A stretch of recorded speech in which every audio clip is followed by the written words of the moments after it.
Wavesound Audiobooks presents an unabridged recording of Prisoner of the State by Lily Arthur, narrated by Ella James. Forward. Between 1940 and the late 1980s, 250,000 newborn babies were surrendered for adoption, most of them unlawfully taken from young unmarried mothers in one of the most shocking mass violations of human rights in contemporary Australian history. Among them was Lily Arthur's 8-day-old son.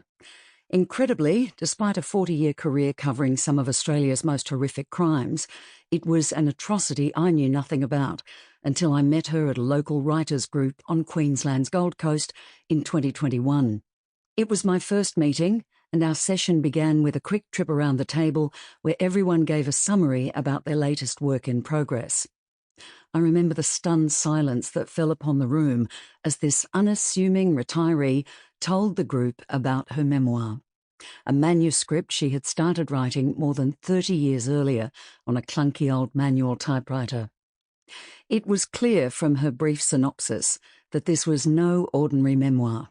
It was an explosive first-hand account of a shocking crime perpetrated against an entire generation of young women at a time when having a child out of wedlock was viewed as a stain on moral society.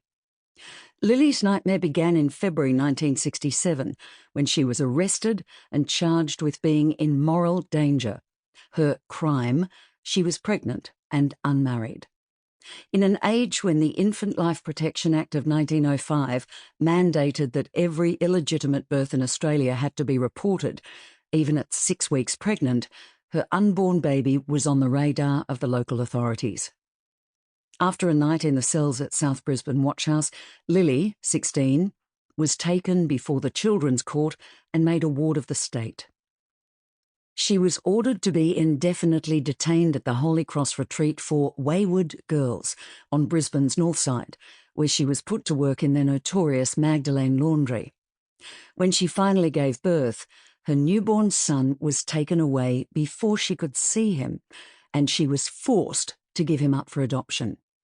How could this have happened? I asked her, stunned that I had never heard about this terrible injustice. Because they bloody well hid what they did to us, love, she told me wearily. Lily's traumatic loss sparked a lifetime of grief, heartache and searching.